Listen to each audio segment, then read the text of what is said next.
Frumoși mei Capricorn, ce faceți, dragilor? Bine ați venit la intrarea bonus pentru luna ianuarie, un pic cam târziu. Mi-am făcut și eu de cap, mi-am dat voie să fiu mai mult timp cu familia. Așa am profitat mai mult de această perioadă de vacanță de iarnă cu sărbătorile și m-am mai relaxat și eu, că trebuie să ne mai și relaxăm. M-am întors cu forță, cu energie, pregătită pentru a vedea ce mesaje mai avem pentru voi, însă nu înainte de a vă ura un an nou minunat și să sperăm că o să putem trece fiecare dintre noi cu bine peste evenimentele care vor să vină în viața noastră în acest an. Hai să vedem care-i treaba, dragii mei Capricorni. Primul mesaj pentru voi: iartă-te. Accentul este pe tine, așadar ceva trebuie să ierți la tine, că e un comportament, că este un eveniment, că este nu știu, un mod de a gândi, a vedea, cere ajutorul. Wow! Din nou vedem un scenariu pe care îl tot văd și avem rezistențe. Unii dintre voi aveți foarte mari rezistențe în a vedea ceea ce trebuie să eliberați. Iertarea înseamnă eliberare, dragii mei. Eliberarea de ce? De acele restricții pe care ni le punem singuri. Rezistențele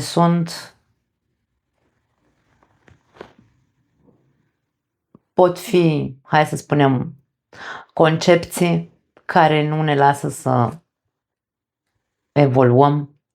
Rezistențele pot fi bariere pe care le punem, ziduri pe care le ridicăm sau le-am ridicat de-a lungul anilor în jurul nostru. La capătul cărților avem timpul, tic-tac, tic-tac. Am mai văzut asta, nu-i așa, dragă Capricorn? Timpul trece. Am văzut săptămâna trecută un podcast în spaniolă. Eu am și canale de spaniol. Am mult mai multe canale de spaniol în care văd podcasturi decât în română, în care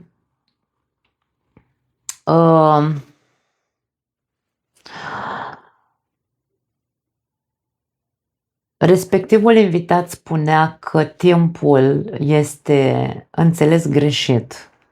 Noi credem că, sau cel puțin așa ni s-a arătat, așa ne-au învățat, că mâine e o nouă zi, pe când mâine înseamnă o zi mai puțin din viața mea în care eu nu m-am eliberat de anumite lucruri. Și tind să, acum că mă apropii și eu de 50 de ani, tind să cred că această persoană are foarte mare dreptate dacă privim din punctul ăsta de vedere timpul.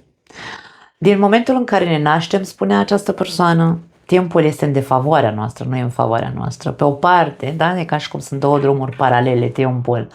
Pe o parte ne ajută să creștem, să evoluăm și așa mai departe, să avem experiențe, iar pe cealaltă parte merge în descreștere. Mi-a schimbat un pic, mi-a mai făcut un click în cap, că și mie îmi face, viața îmi dă anumite lucruri care mă ajută să fac click-uri în continuare. Și simt să vă transmit, de-aia am simțit de fapt să vă transmit și vouă ceea ce am ascultat eu în acel podcast. Așadar, indiferent ce s-a întâmplat, indiferent de cum a fost viața ta, indiferent cât de multe rezistențe ai avut, indiferent cât de multe frâne ai avut din cauza persoanelor, a vieții, a părinților, nu contează. Indiferent de toate aceste lucruri, încearcă să eliberezi tot ceea ce produce rezistență, furie în tine, de ce nu? Tot ceea ce nu te ajută să trăiești viața într-un mod liniștit, pentru că până la urmă fericirea pentru mine este egal cu liniște. Nu cu singurătate, atenție, sau cu izolare, ci cu liniște, liniște interioară, liniște și armonie, da? Ține cont că timpul este în detrimentul nostru. Sunt persoane, eu cunosc persoane în zodia Capricorn, în viața mea privată mă refer, da? Nu vorbesc despre cei pe care îi cunosc prin canalul de YouTube. Cunosc Capricorn în viața privată și știți că și eu sunt ascendent Capricorn, care pur și simplu, prin faptul că au 40 și ceva de ani sau 50 de ani, pentru ei viața s-a încheiat. Adică nu mai vor o relație, nu mai vor, ca și cum trăiesc doar pentru a împlini nu, pentru a finaliza această viață, cândva se va finaliza, de-aia spun tic-tac, tic-tac. Și mesajul ăsta cu timpul e ca și cum, Capricornule, viața nu este doar despre a trece așa prin ea, să-ți împlinești ciclul la 80 de ani mori sau la cât o fi, da? Nu! Ce faci cu timpul ăsta? Ce faci? De ce să nu-ți mai dorești? Sau de ce să nu îți dărâmi toate acele rezistențe? De ce să nu te înfurii și să faci urât dacă trebuie să faci urât? De ce să nu ceri ajutor dacă simți că ai nevoie de terapie? De ce să nu alegi să ierți sau să te ierți pentru a te putea elibera și a putea trăi acest timp care este în defavoarea noastră, dragii mei? De ce? Bună întrebare! Hai să vedem mai departe.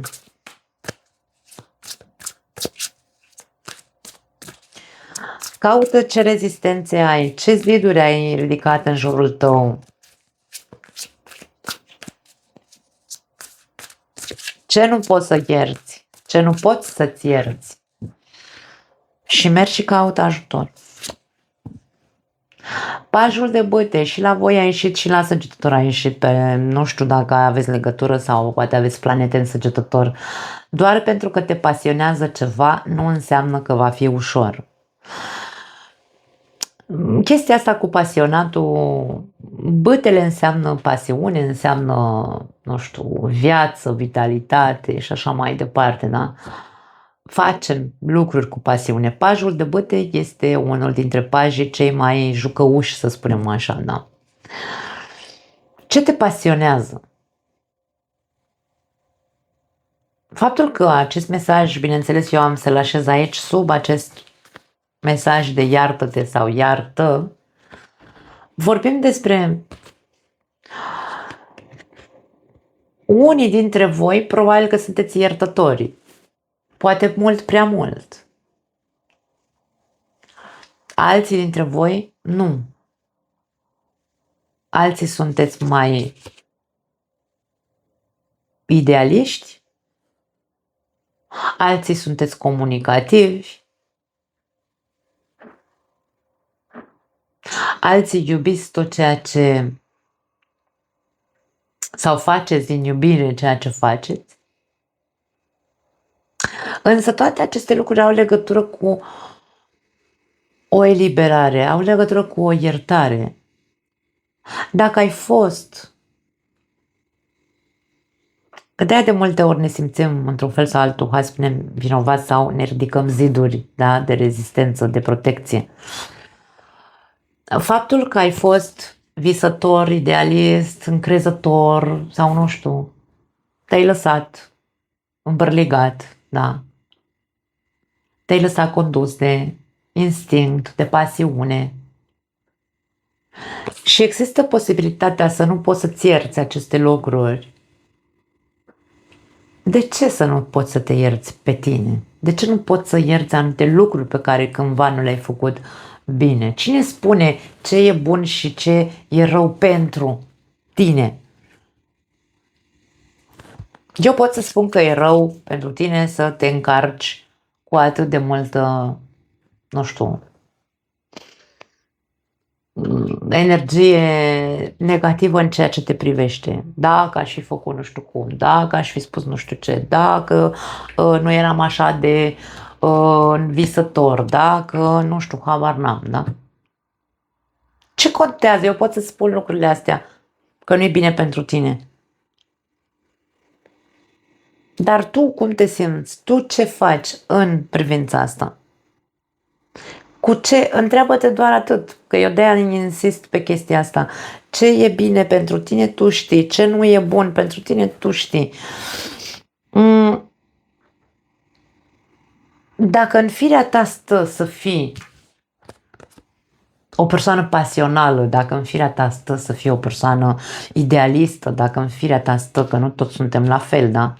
Capricornul nu înseamnă doar rece, nu înseamnă doar izolat, nu înseamnă doar singuratic, nu înseamnă doar încăpățânat, nu înseamnă doar, nu știu, structură, nu înseamnă doar... Înseamnă, are și el un zvâc în el, are și el o energie de foc pe undeva în el, da? Dacă ești o persoană pasională și pasionată, că nu vorbim pasional doar în pat, că aici trebuie să încercăm să facem diferența, da? Care idealizează, visează cu ochii deschiși, de ce nu? Trebuie să învățăm să ne dăm voie, să și visăm. Și greșim, domne. Da, m-a luat valul, mă duc, nu știu, pe cărări, în loc să îmi văd de treaba mea, uite, m-am dus și eu, tereleu tănase, m-am plimbat mai mult decât ar fi trebuit. Dau un exemplu, da? Mă pasionează, nu știu, croșetatul și am stat, eu consider, da? Consider că mi-am pierdut timp din viață, ani de zile croșetând, că nu se mai poartă croșetatul sau, mă rog, mileurile sau cum se spune. Și ce? Asta înseamnă că trebuie să stai să te încarci și să te, nu știu, să te ascunzi. E ca și cum iartă-te, Domne, odată. Știu că nu e ușor să te ierți aici. Zice, nu va fi ușor.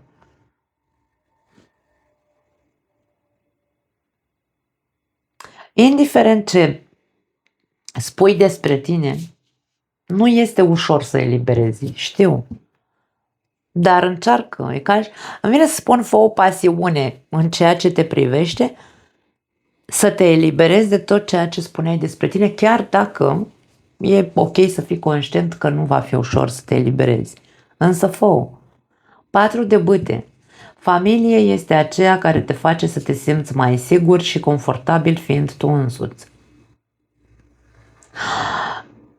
Pentru unii dintre voi poate că este vorba despre un nucleu familiar în care nu... sau are legătură cu cineva din familia voastră pe care voi nu puteți să vă iertați din cauza unui comportament. Poate voi ați făcut, hai să numim așa, într-un fel sau altul, sacrificii sau ați ajutat pe toată lumea în afară de voi. N-ați fost atenți la voi. Toată viața Capricorn are tendința să se încarce cu problemele altuia. Și ați avut grijă de alții în loc să vă vedeți de voi, de viața voastră, de bunăstarea voastră interioară, de pasiunile voastre, da? Cumva un soi de sacrificiu aici îmi vine să spun. Iar aici mesajul este ok, familia este aceea care te face să te simți mai sigur pe tine și mai confortabil. Dacă, indiferent de ceea ce tu ai făcut pentru respectivele persoane, nu te simți confortabil în sânul acelei comunități, nu te simți tu însuți, nu te simți în siguranță, probabil că aici e nevoie să cauți ajutor. Să cauți ajutor nu înseamnă neapărat să te duci la terapie, atenție. Da, pentru unii dintre voi da, dar pentru alții dintre voi nu. E vorba despre, ok, dacă eu am o problemă cu cineva din familia mea, cu o singură persoană, de exemplu, sau cu două, mi-e indiferent, însă am altă persoană sau alte două persoane care îmi întinde sau mă pot baza pe ei să cer un sfat, mă duc la celelalte două persoane și vorbesc despre ce se întâmplă între mine și cealaltă persoană sau celelalte persoane, da. Foarte ciudată etalarea voastră. Iartă-te, cere ajutorul și nu mai rezista unei situații. Dacă există lipsa armoniei în viața ta, dacă nu te simți bine și în siguranță alături de cei apropiați, trebuie să schimbi un pic modul de a face lucrurile, vine să spun. Poate că tu ești o persoană, cum am spus, care vrea să ajute. Dar tu nu poți ajuta pe nimeni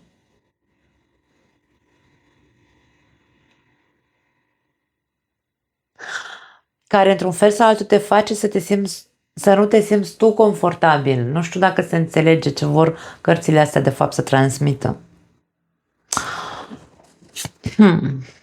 Avem doi de bâte. Deciziile tale decid viitorul tău, nimic altceva.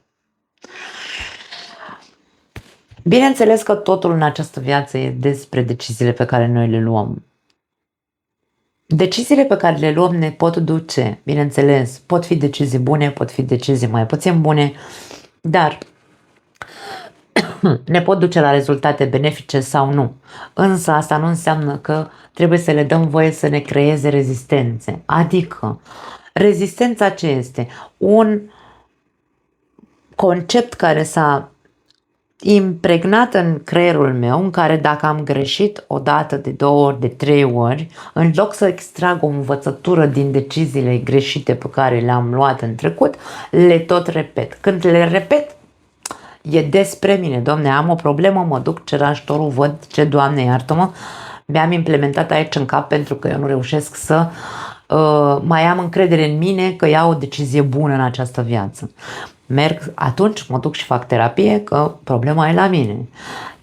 Dacă iau decizii, am luat decizii bune, pentru că și asta poate avea o parte obscură, atenție, tot timpul am luat numai decizii bune în această viață. Mi-a mers bine pe toate planurile și totuși aici există ceva ce nu mă mulțumește. E ceva ce nu reușesc, ceva ce nu știu, e o rezistență în mine care mă face să nu mă pot bucura de tot ceea ce am în viață, cu toate că am luat decizii extrem de bune. Ce fac? De unde vine această, întrebați-vă, de unde vine această insatisfacție permanentă? Există acolo niște rezistențe. Pot fi tot psihologice. Ți s-a spus că nu o să fii niciodată în stare de nimic și tu ai făcut atât de multe lucruri și ai luat decizii atât de bune încât să demonstrezi celor care, poate, familia, da? Îți spunea că nu o să ajungi nicăieri în viața asta, ești un inutil sau puncte, alte rahaturi care se tot ziceau când eram copii.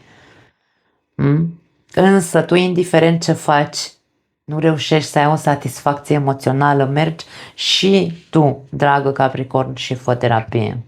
Pentru că aici este despre a reuși să te eliberezi de anumite lucruri. Indiferent că te eliberezi de ceea ce tu nu ai făcut bine sau de ceea ce alții au spus că ești.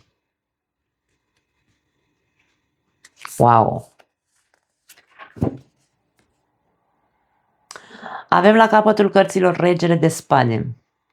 Cu toții putem învăța lucruri importante unul de la celălalt. În această viață cel mai bine se învață Se spune, nu mai știu ce înțelept spunea, că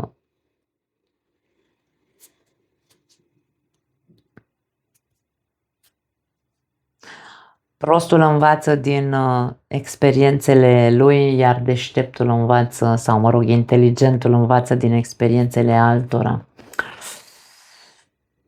Poate că dacă stăm să despicăm această frază în așa, da, în 7, putem să găsim un sens. Așadar, cu toții putem învăța lucruri importante unul de la celălalt sau unul de la altul. Indiferent ce s-a întâmplat în viața ta, dragă Capricorn, învață din toate experiențele. Nu uita că timpul este un factor în detrimentul nostru. Da, foarte tare și etalarea voastră. Și la săgetătora e și foarte lungă etalarea și foarte profundă și la voi pare că e aceeași ciorbă. Avem foarte curând, mesajul foarte curând. Împăcare, na, și învățați să vă cunoașteți unul pe celălalt. Foarte tare, dragii mei. Fă un efort, ți se spune la capătul cărților. Pentru cei care aveți o relație, dragii mei, pare că foarte curând lucrurile se vor schimba între voi doi. Este vorba despre o împăcare, nu neapărat că ați fost despărțiți, poate unii dintre voi da, însă unii dintre voi poate că ați avut vorbitorul stricat, cum zic eu, nu ați mai vorbit, ați dormit separați, nu știu, nu contează. Au existat anumite rezistențe între voi doi. Liniștea este una dintre cele mai crunte, hai să spunem așa, pedepse pe care putem să le aplicăm, să o aplicăm într-o relație. Vi se cere să faceți un efort și voi să cunoașteți persoana de lângă voi, dar nu numai voi. Aici când vorbim despre relații, știți că eu mereu spun că vorbim despre reciprocitate. Ambii parteneri trebuie să facă eforturi pentru a se cunoaște acum, în acest moment, timpul, da, în acest moment al vieții voastre, pentru că aici ascultă lume de diferite vârste, în această etapă a vieții voastre, cum sunteți fiecare dintre voi? Pentru că unii dintre voi probabil că trebuie să mergeți la terapie de cuplu ca să vă rezolvați problemele pe care le aveți în legătură cu această relație sau cu partenerul, lângă care nu vă mai simțiți în siguranță și în confort sau nu vă mai oferă un confort sau o siguranță.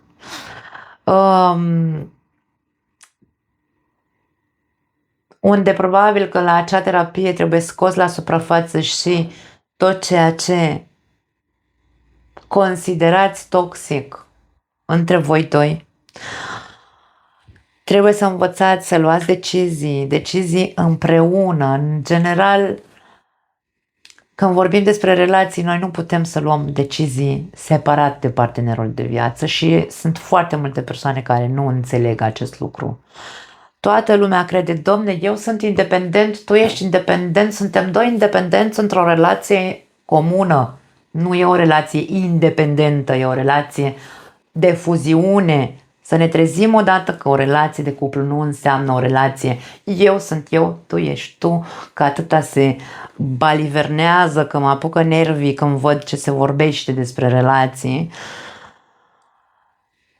Să încerc să mă calmez. Dacă vrem să fim două persoane independente, vorbim despre două persoane sănătoase. Eu sunt sănătoasă din punct de vedere emoțional, tu ești sănătos din punct de vedere emoțional și intrăm într-o relație, două persoane sănătoase care construiesc o relație sănătoasă.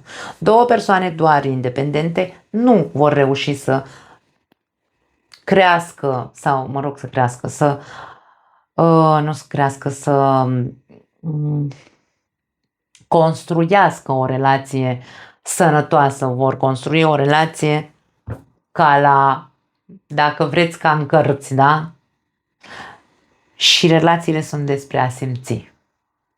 Așadar, ce vă place, ce nu vă place în momentul de față la partenerul de viață, pentru că aici este despre a învăța să vă cunoașteți unul pe celălalt. Ascultă-l pe celălalt, ce nu-i place la tine. Dar nu e ușor să acceptăm aceste lucruri, normal. Ce credeți, că mie mi-a fost ușor când al meu mi-a zis asta, asta, asta și asta? Sau lui a fost ușor când eu i-am zis asta, asta și asta? Pentru că, na, avem o viață de când suntem împreună și persoanele trec la un alt nivel, da? Nu mai sunt cea care am fost acum 20 de ani sau acum 25 de ani. Așadar,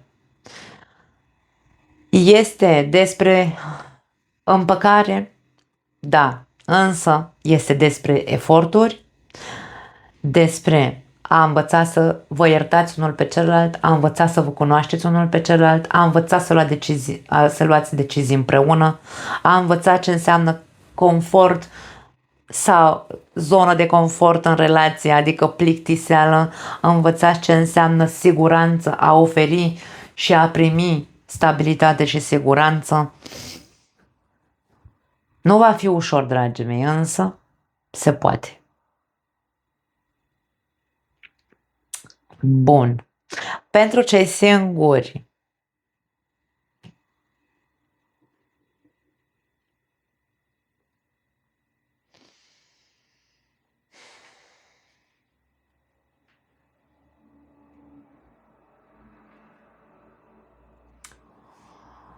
există imaginea unei persoane care probabil ori tu îți dorești să te împaci cu persoana asta, ori persoana asta reapare în viața ta într-un fel sau altul. Așteaptă-te, pentru că totul se întâmplă foarte repede. În următoarea perioadă, probabil că o să ai vești de la această persoană. Acum,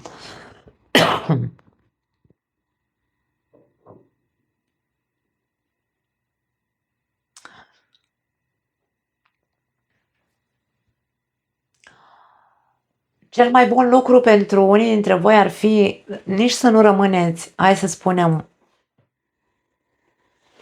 limitat de faptul că, da, să rămâneți în acea rezistență în care să ziceți nu mai îmi trebuiești. E ca și cum niciodată să nu spui niciodată, dragă Capricorn.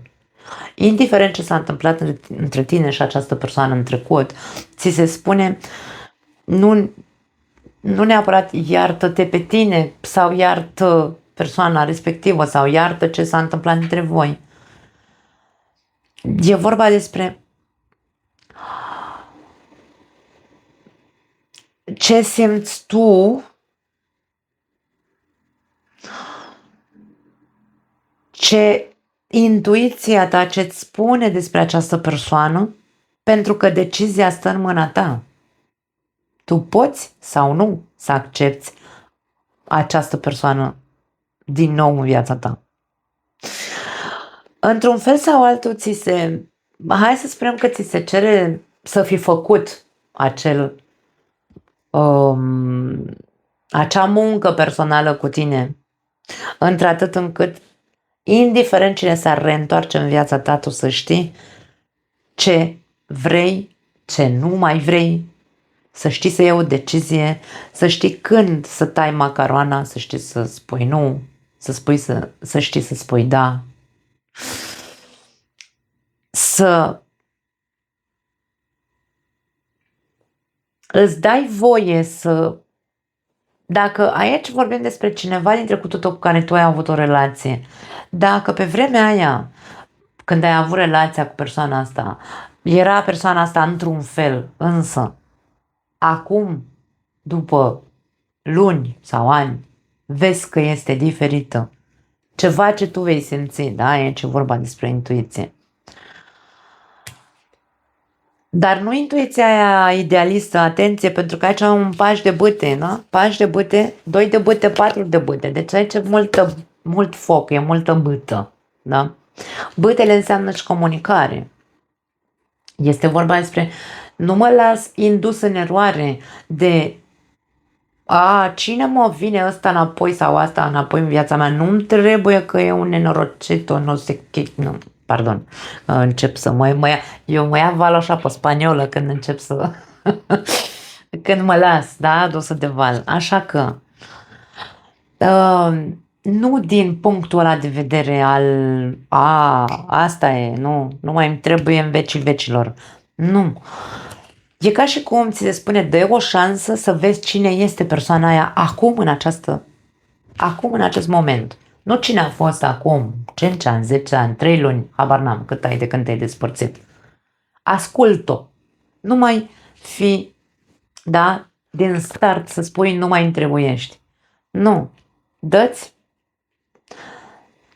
voie tu ca această persoană să-ți arate cine e acum, în această viață, în acest moment, pardon, în această etapă a vieții ei.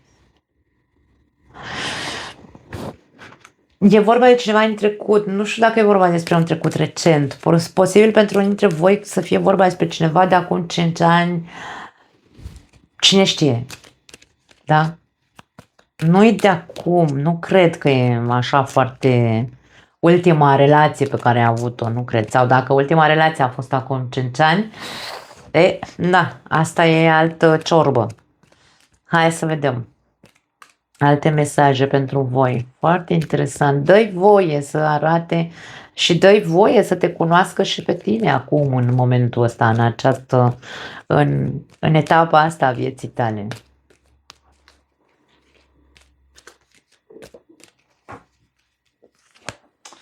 Avem șarpele, dorință și atracție. Aici e cu... Avem scrisoarea. O surpriză, da, dragi mei, aici vorbim despre o surpriză. Poate că unii dintre voi o să rămâneți surprinși să vedeți că încă vă mai atrage și încă vă mai doriți această persoană în viața voastră. Da, pentru cei singuri cel puțin. Bine, acum, și pentru cei care aveți o relație. Veți descoperi din nou atracția sau ce vă atrăgea la persoana cu care sunteți. Vă veți redescoperi unul pe celălalt, aici îmi vine să spun. Și avem calul, libertate și acțiune. Așa cum spune Doiul de Bâte, deciziile tale îți decid viitorul. Nimic altceva nu-ți decide viitorul tău decât ceea ce tu faci. Treci la acțiune, eliberează-te, dă-ți voie să trăiești în libertate, îmi vine să zic aici. Libertatea nu înseamnă singurătate, insist. Avem ușa, oportunități și casă. Poate unii dintre voi vorbim aici despre o nouă oportunitate pentru voi este, nu știu, poate o schimbare de casă, de ce nu, o mutare sau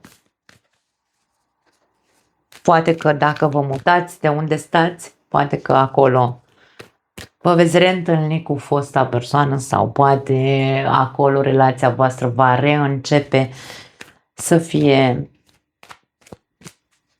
dacă v-ați mutat de unde stați, adică mă refer, da? Relația între voi doi va fi altfel. Poate ajuta și asta, nu e doar asta, atenție, nu? Hai să vedem. Iartă, aici vorbim despre iertare, nu pot să spun altceva, ceva trebuie să ierți, dragă Capricorn. Deconectează-te și relaxează-te o leacă, cum zic eu. Poate că nu ți-ar strica un timp de reflexie doar cu tine, doar cu aceste rezistențe, doar cu această problemă, doar cu această chestie pe care nu o poți ierta sau o persoană. Încearcă să reflectezi din toate punctele de vedere și după aia deconectează-te de poveste în totalitate ca să poți ierta, ca să te poți elibera.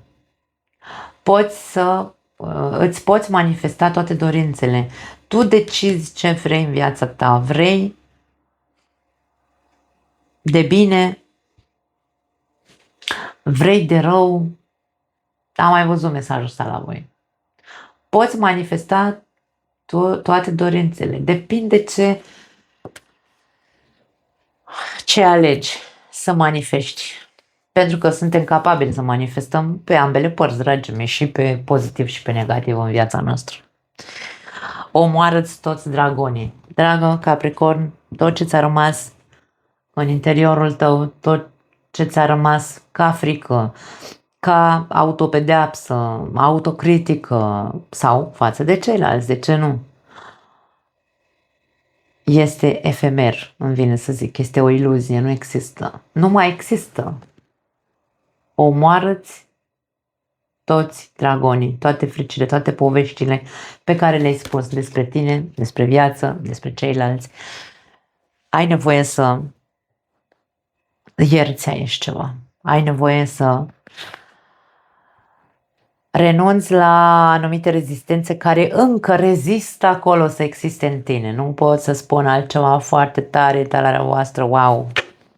Vă pup, vă iubesc, dragii mei. Ne vedem în următorul material. Ciao!